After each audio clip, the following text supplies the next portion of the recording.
Hawk Sports fans, welcome back to the channel. You guys see the new setup.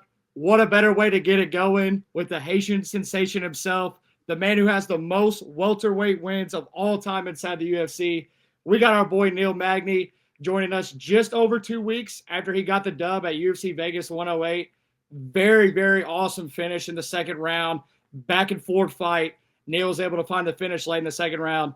Neil, it's an absolute honor for you to join us today, man. I've been watching you for years, so this is pretty cool to have you on the channel, bro. Really appreciate I it. appreciate it, man. It's a pleasure to be here. Happy to join you as well. Yes, sir. Well, Neil, I just want to start off, man, I always have to ask this because I treat you guys like, like you're my friend. I want to catch up on you, see how you're doing, not just talk about fighting. So how's life for you currently right now, and how's your family doing as well? Man, life is great, man. I couldn't ask for a better way of things, a better way of things playing out the way that they are. I mean, I'm thinking right now, I'm right before jumping on this interview. Got to go downstairs, make dinner for the boys, give them about 10 minutes, 15 minutes of TV time, and then we get to go downstairs, have dinner together, talk about our day, and just kind of enjoy things from there and make memories from there. So life is good. I'm healthy. The boys are healthy. I can't have any complaints outside of that. That's awesome. And Neil was speaking to me off camera, guys, that him and his boys do a lot of adventures together. So we're going to potentially see in the near future maybe some like cartoon GB style edits coming your way from Neil's social media. I reached out to Neil. I was like, if you need help with that, dude, I'm your guy because I do this shit for a living, not just do interviews. So Neil, if you want help on that, creating those adventures, those memories with your sons, I'm more than happy to help you out with that, brother. So that's I awesome. appreciate it. Yeah, my younger son just got his go-kart, and we're figuring out that part there. So we're just constantly on the go doing different things. So I'll be happy to record some of that stuff and share it to other people as well. So definitely looking forward to it. That is sick, man. Go-karts. I mean, dude, just that adrenaline you get before you get in the car, even being a little kid, bro. Like, I remember doing that shit before I get to the track. I'd feel like I was like in a NASCAR race or something. So that's it's awesome. cool to see. It's really cool to see. My oldest son, like, he'll drive through the neighborhood with his go kart, and like some of the other kids will come around, and you see him like wanting to show off, like, "Look, Dad, no hands," or he's sitting out there doing donuts outside and things like that. So it's just cool to just kind of expose them to as much different things as possible, and then see what they gravitate towards. I mean, so far the boys have been doing baseball, soccer. They're into ATV riding, go karts. So whatever can pique their interest, I'm all for it. So right now, we're just kind of throwing as many things at them as possible. Seeing what sticks, see what they enjoy, and just kind of picking it up from there. That's sick, man. It sounds like they're going to be athletes just like their dad is. So that's what I love to hear right there. That's sick. But I just want to kind of ask you now. I was at UFC 319. You're from Illinois. I think you currently have some rental properties there, if I did my research right on that. So correct me if I'm wrong on that. I'm not sure. You know how the internet is nowadays. But I just want to ask you, with me being at the card, you being from there, what was your thoughts on the UFC 319 card? If you did, man, it was a great card. I mean, the last time the UFC went to Chicago was years ago. And I got to go there and accompany Curtis Blades when he fought Alistair Overeem. And it was just a great crowd, man. I mean, I started my MMA career out in Illinois, Indiana region or whatever. So to be able to go back there years later and experience it with Curtis and to see how this card played out this past weekend, it was great, man. It was a great experience. The card definitely delivered. I mean, I can't think of in the card we had 2 back-to-back spinning elbow knockouts and then have the main event delivered the way it did, where we probably had at least 4 10-8 rounds in one fight. So it was a great event. The fighters definitely delivered. The crowd showed up and delivered. It was an all-around great event, I think.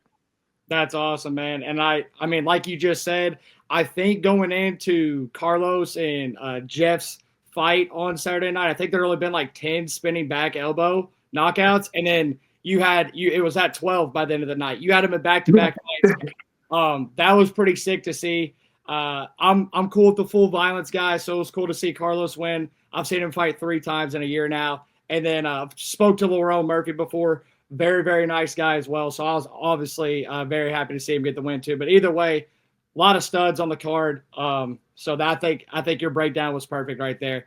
Didn't really expect that main event. We all knew Hamzat was going to take him down, but it was – what was DDP going to do with that? And like you just said, he didn't do much with it. A lot of 10-8 rounds, total domination from Hamzat. He's going to be a problem for years going forward. So I think Yeah, that it was was cool watching that fight because the entire time watching that fight, it was like the anticipation was there the entire time. I mean, like the first round, like, oh man, he got control, he got to do something now. The second round, the same thing. By the time the third, fourth, fifth round came around, I was still kind of on edge, waiting to see like, all right, when does DDP just pull out and do something random that like only he can do? And then like crazy enough, like in that fifth round, he ended up scoring a takedown, finding top position, and it looked like he was about to end the fight there for a second. oh So my god. it was just cool to see like that fight played out. I mean, it definitely delivered. I mean, like you said, Hamzat is an animal, dude. I mean, the guy is just really good at what he does well. Like, I mean, I don't see anyone competing with his wrestling pedigree anytime soon. He goes out there, sticks to the game plan, doesn't worry about the crowd reaction, opponent reaction. He just goes out there and gets it done. So I think he'll be around for a while. I think he's hold that belt for a while. Yeah, for sure. And I totally agree with that. And I think something else that you kind of touched on a second ago, too, is what I meant to bring up. I think with how involved the fans were this week in Chicago, I think that could potentially be a pay per view hold like the rest of like the UFC's time. I know they're going to be moving to Paramount, so we're not going to be having pay per views anymore. But like, I just think the way Chicago showed out, they're like, dude, Dana, you have to be here every year now, man. For You sure. have I mean, I've been away from Chicago for going on about 10 years now, a little more. Just see how much the MMA scene in Colorado, and I'm sorry, in Chicago has grown or Illinois has grown. It's great, man. I mean, like back in the day when I was still living in Illinois, MMA was kind of growing, but it was like, it was more so closer to Indiana. It was more so closer to like Iowa area and that kind of thing. But now to see MMA blow up in Chicago the way it has, where it's like almost mainstream. Like you literally are downtown Chicago, there's MMA gyms there, boxing gyms there, jiu-jitsu gyms there. So they definitely blew up over the last couple of years. I'm excited to see UFC go back there more often. I mean, I know UFC is committed to doing at least one card per year at Madison Square Garden. Hopefully they choose to do the same thing in Chicago. They absolutely should. And I think what you're I mean, you might as well be a campaign man for what you just said right there, bro. That is exactly why they have to go back. But I do want to kind of touch on now, Neil. Obviously, I said at the top of the show, you're coming off an awesome victory, man. I mean, what a fucking performance. I think a lot of casual UFC fans, and this is my least favorite part about the sport, a lot of UFC fans saw the back-to-back Apex events, and they're like, damn it, man, no live crowd, that this isn't a big event, blah, blah, blah. But like, you just absolutely shut people up right there. The hardcore fans, the people that sit and watch every single card, saw you deliver on Saturday. So I just wanted to kind of ask you now, obviously you're a UFC vet. I already mentioned at the top of the show that you have the most welterweight wins of all time. What do you think the win at UFC Vegas 108 does for you at your career at this point right now?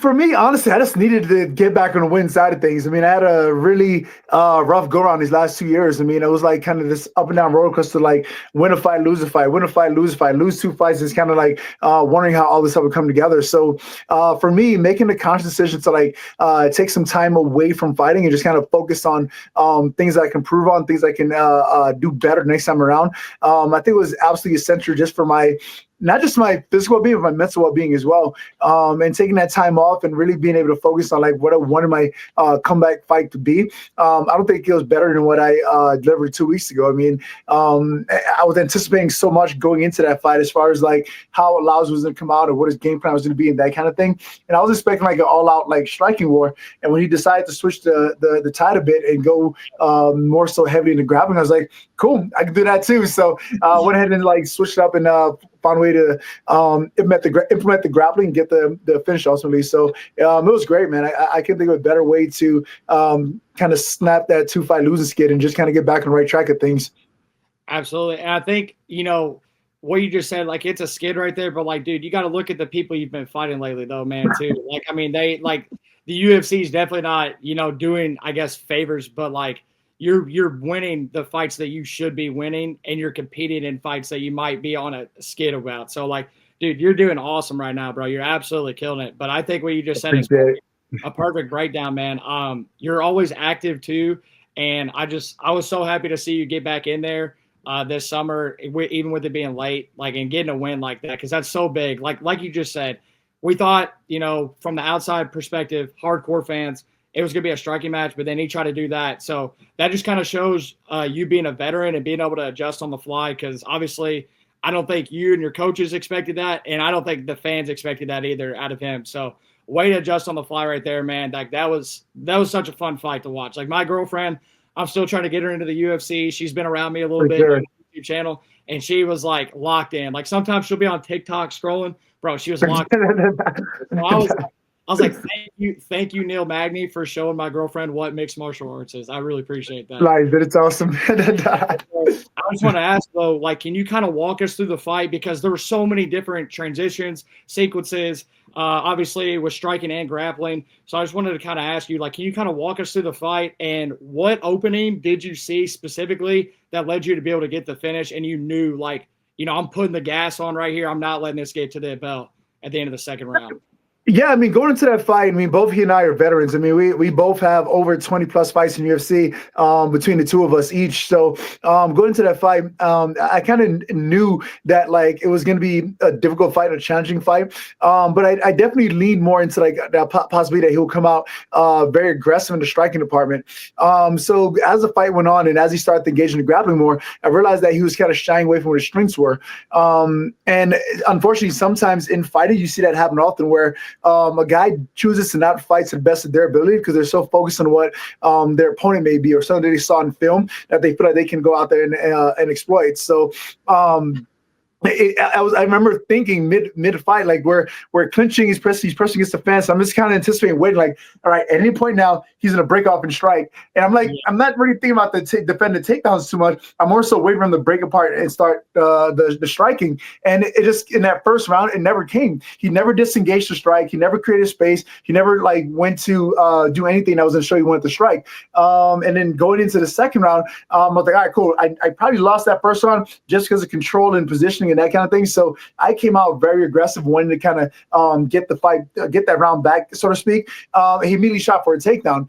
And once he got the fight to the ground, I realized that he was just kind of looking to coast. He wasn't really trying to posture up and find ways to finish the fight. He was more so looking to coast and kind of ride it out that way. So once I noticed that and felt that, I was like, okay, cool. Let me go ahead and turn the heat up here. So from bottom, I was throwing up submission attempts, trying to set up a triangle, trying to see if I get any kind of submission attempt, just kind of like move the fight along or whatever. So at one point when I threw the triangle up, he defended it. I was like, all right, don't stay on bottom. It's used for a transition to go ahead and get back to your feet. And once I was able to change position, and then he just started hunting for like a better position. I tried to lock on the darts. He did a good job of standing up to his feet. So once he was standing there, especially with the new rule set, now it's like, if both hands are down, you're still not grounding your opponent. So knees to the head at that point are still legal. So the only way for him to defend that darts was to drop back down to a knee or kind of get roll out of it the way that he did. And when he was standing there, just trying to like take the pressure off, I just thought I was going to go ahead and start landing some knees and increase some damage or whatever.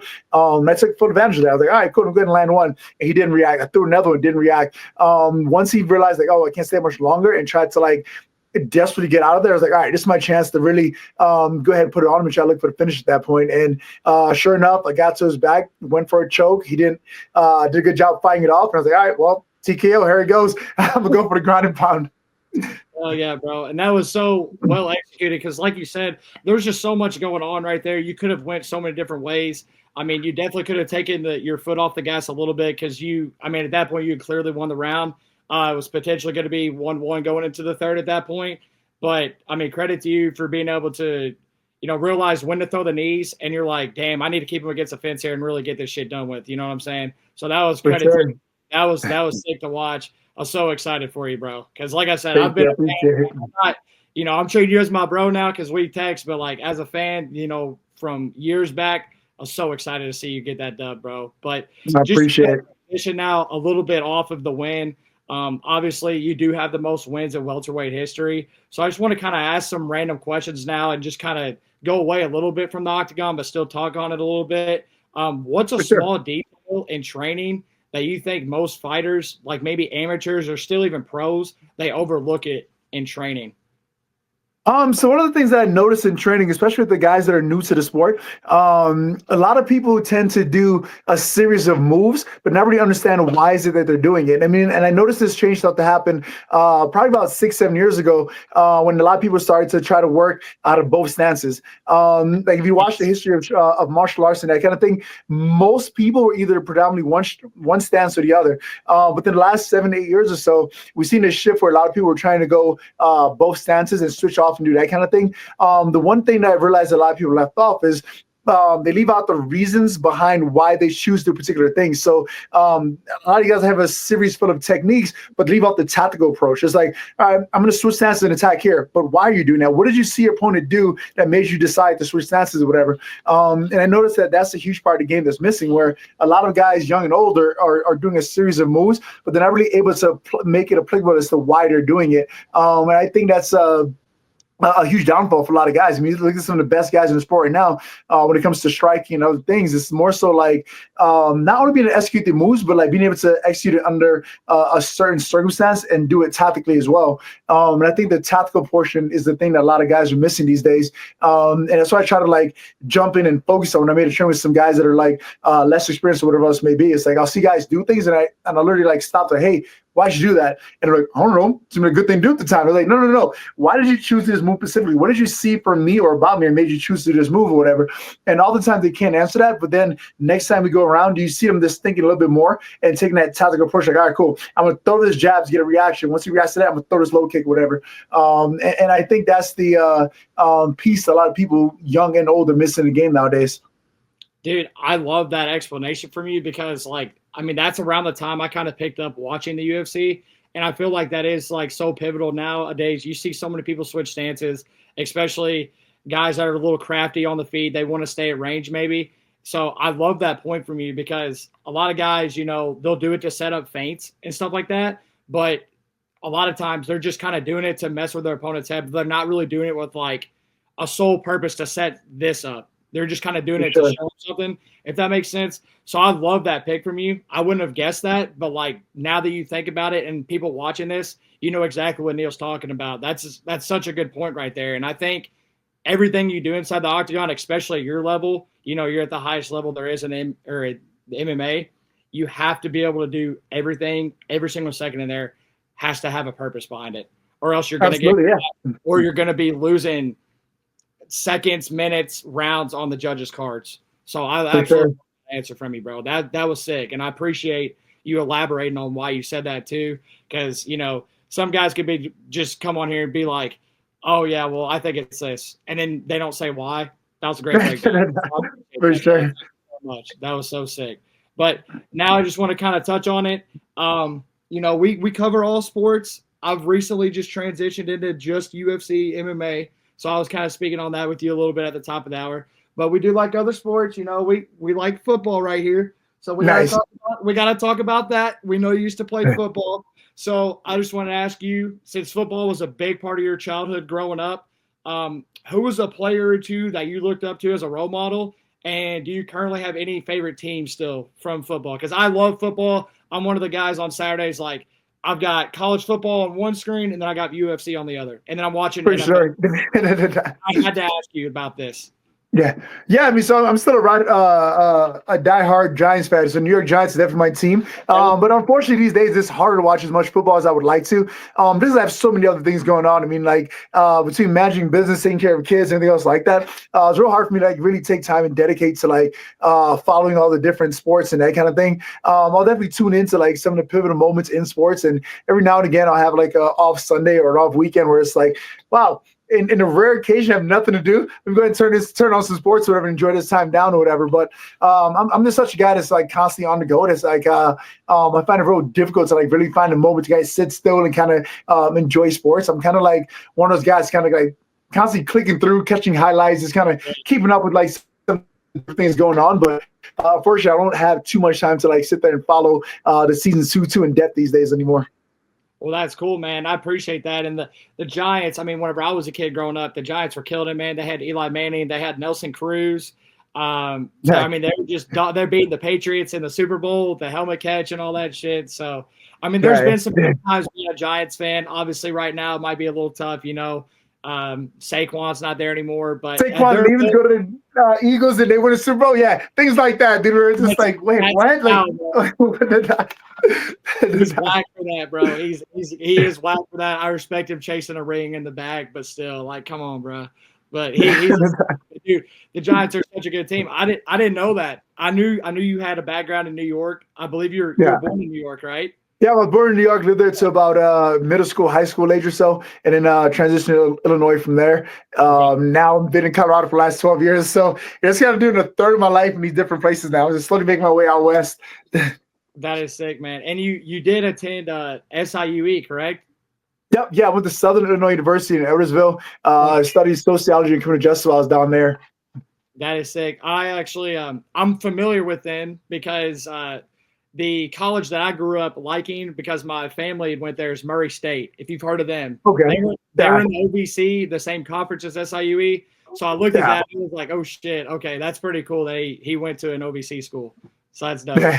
That's hell dope. I had to throw that in there that I know my ball knowledge about SIUE. So Neil, I think you just kind of touched on it, like you nailed it on the head, man. You said that you're always on the go. You don't really have time to sit down and watch games. You kind of just flick through Twitter, maybe flick through Instagram. So one of my random questions I do have for you is, if you had to delete every app on your phone, but you only can keep 3 of them, which 3 are you going to keep? Oh man, WhatsApp for sure, be to contact family, that kind of thing. Instagram, it can go immediately because it takes way too much time or whatever. Definitely got to keep Chat GPT on there. It's been a lifesaver as of late. I mean, just getting stuck there trying to figure out different things on the go. And then I got to keep my travel apps on there. I got to be able to like book flights, book hotels on the go, and just kind of pick up and get on the move kind of thing. So those 3 would definitely have to stay there. A lot of the other ones I can definitely do without. I mean, I hate to admit it, but like spend way too much time just kind of scrolling through the Instagram and Twitter and that kind of thing. So I can definitely do without that. Hell yeah. Well, I'm glad that you still have Instagram, or else you probably wouldn't be on here right now. So you still have an Instagram, because that'd be trouble for me. So we're rocking with WhatsApp, booking travel, and then Chat GPT. Those are 3 for sure. Yeah, those are probably 3 I would have definitely have to keep. Those are solid 3. Is there any of the 3 that you would put them in, like rank them 1 to 3?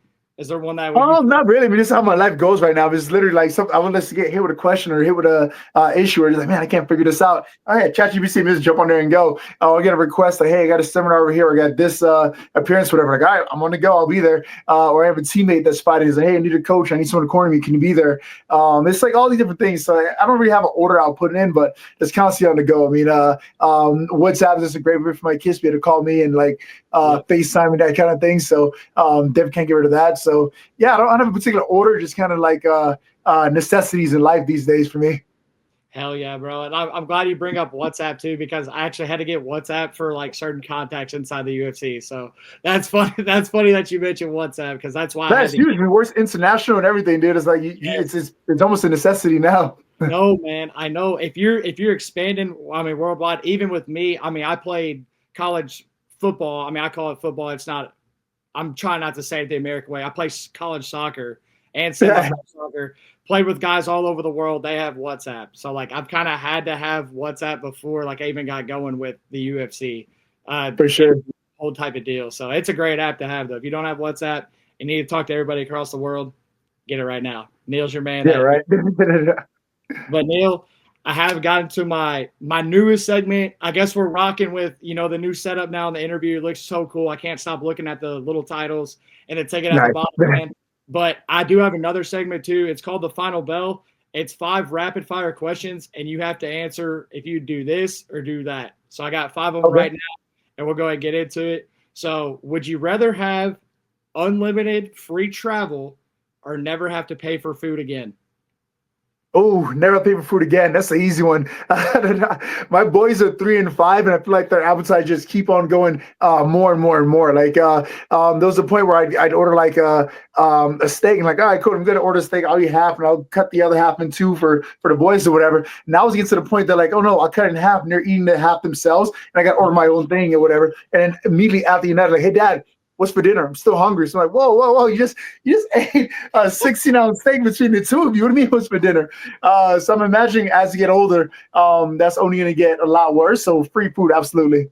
That's awesome, man. And I hate to tell you this, Neil, but you probably know this already, so I'm telling you something but if them boys are gonna be athletes, bro, the appetite's just gonna continue to get worse. It's only gonna continue to go up, bro. So It's gonna be bad, man. On the food, they're just gonna keep eating, man. But it's good though. If they're athletes, they burn it off, or if they're playing I'm football. sure they need it. Like my younger son, he's 3 years old. And he takes a half a gallon of milk. He puts it down within a day, day and a half. How are you drinking half a gallon of milk in 2 days, dude? It's crazy.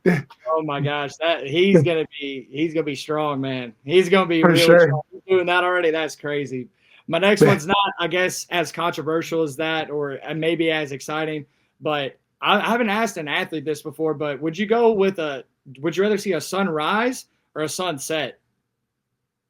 Man, for me, it's all about the sunrise because it's that feeling of new opportunity. Like, you know what I mean? Like sunset, you kind of like sit there and dwell like, oh man, I could have done this, I could have done that. Like all these different things kind of you tend to dwell on. But like sunset, it's like, all right, cool, sky's the limit at this point. Like you wake up out of bed, it's like, all right, what can I get done today? You just kind of hit the ground running. And it's like trying to knock out all these different things throughout the day, whatever. So for me, definitely sunset for sure.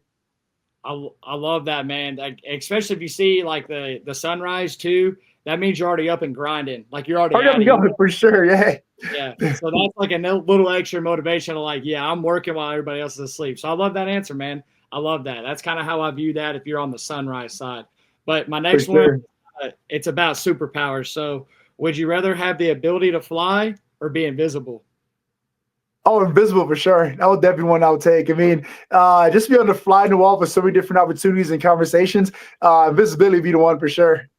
Absolutely. And I couldn't pick flying. I'm scared as fuck of heights, bro. Like I that can't be me. I'm scared shitless of heights. Yes, I'm that dude that won't go on roller coasters. I prefer not to get on a plane if I don't have to get on a plane. But if I keep having guys on here like Neil and they're fighting somewhere where I'd have to fly, then maybe I'll have to get on a plane. I'll have to buckle up and put my big boy shorts Make on. it happen. I'm Yeah. team invisible all day with you, brother. I'm team invisible. I can't fly, bro. I'd shit my jocks if I had to do that. So I can't do that. But my next one would be, this one's kind of interesting. And I don't know how I thought of this, but I hadn't seen this on another interview before. But would you rather be able to talk to animals or speak every single language in the world? Oh, animals for sure. I'd be able to communicate with animals, dude. That would be the best. I mean, I'd probably have a whole army of animals. Just like, hey man, we got a plan. Let's go and do this or whatever. Like animals for sure, dude. I mean, especially like it's better to like talk to animals. You see a human do something stupid towards her. It's like you'll see a tiger bite someone at the zoo. It's like, what went through your mind when that dude climbed the exhibit? I was like, dude, free dinner. Like, I had to go down. You decide to hop the fence in my exhibit. Free dinner. I'm taking that. So there's the animals perspective on like different things that humans choose to do. I'd love to get that conversation out there for sure. That's dope. And I'm also on your side on that one too. Nobody else can speak to animals out there, but there are a lot of people out there that can speak multiple languages. Obviously not every language in the world, because that's probably physically impossible to do that. But For there's so many sure. people out there that speak different languages. So I'm on team animals right there too. Nobody else can talk to animals, so that'd be a huge flex in my opinion. Yeah. So this is my toughest one for you, Neil. I saved this one for last on reason. Team New York or Team Illinois? Oh, New York. New Oh, York. he Yeah. made it easy. He made it easy. Didn't even think about it Yeah, twice. they didn't even have to hesitate. It's kind of funny because most of my core friends or whatever that I met throughout my life were during the time I lived in Illinois, and it's kind of been like our like feud going back and forth, like, oh, the New York guy over here. So like the debate Oh, between like deep dish pizza, New York style pizza, whatever else it may be. It's been like a long running joke between my friends and I for like the last 20 years now or whatever. So definitely Team New York for sure. that's dope, man. I love that. I think just to shout out both places though, pizza at both places are phenomenal, man. You can't go wrong with That's what it either also way. comes down to. Yeah, I think it's rare to ever have a bad pizza. Yeah, no, you can't like literally go to one of those places. You're not gonna have bad pizza. So I thought that was gonna be my toughest one for you, man. I tried to stump you at the end, but you beat me to it. Credit to No you, hesitation man. on that one. Yeah, you got me on that. But Neil, I have gotten to my final question. I ask every single fighter this that comes on my channel. What is the final message for you for the fans to tune into you to continue to watch the rest of your journey throughout the UFC? Obviously, such a historical career so far. So, do you have a final message to the fans to tune in to watch the rest of this journey? And when's the next time that we could probably see you back in the octagon? Man, for me, it's just tune in and enjoy the journey, enjoy the process. I mean, I've been very fortunate to do this for the last 13 years now. Had a lot of highs, a lot of lows, some of the lowest of lows, but ultimately, just I enjoyed it every step of the way. And fortunately for the fans that's been there with me, they enjoyed it as well. I mean, when I lose, we lose, kind of thing. So just keep tuning in, keep enjoying the process with me. The highs and the lows, I'll still be out there looking to deliver a win the next time around. So I appreciate the support thus far. I definitely appreciate the support going forward. So I'm here to the end. Just ride the wave. I mean, I'm not sure when the end's going to be. I'm not sure the next fight's going to be, but I definitely know I'll be training my butt off for the next opportunity for sure. Awesome, man. I appreciate that last message so much. That was very powerful. Do you think, I know you said you don't know whenever you'll be back in the octagon, but just before we get off here, do you think it will be at the end of 2025 or do you see it probably being early 2026? Oh, absolutely. I'm definitely going to get back in there for the year's over with. I mean, Let's go, baby. feeling Let's good, go. body's feeling good, mind's good. Let's go. They have a good momentum from that last fight. I would just hate to kind of take time off and have to rebuild momentum. I mean, at this point, it's like just keep the ball rolling. Like things are going well, things are going in a good direction. Just keep it going from here. That's sick, man. I'd love to see you get on one of these cards at the end of the year. Sounds like they have some great locations. They haven't named all of them yet, but there are some awesome cities. Hopefully it's one, though, that I could go to that's going to be close. I'd definitely pull up to watch you fight, man. I want to say once again on camera in front of everybody, I really appreciate you for seeing my DM. We are still a growing channel right now. We're trying to reach out, get to know you guys, and for you to come on here, man, it's a true pleasure. I've been a fan for such a long time, so this is dope, bro. Really appreciate it. I appreciate it, dude. No problem. Yeah, definitely be looking out for this interview to come out and support you when I can in the future moving forward. Absolutely. The Haitian sensation himself, everybody, Neil Magny. Go follow him on Instagram, all the social media handles. Give him a like, give him a comment. Let him know whenever you want to see him back in the octagon. And we'll see you guys next time on Hawk Sports. Really appreciate you tuning in. Appreciate you guys.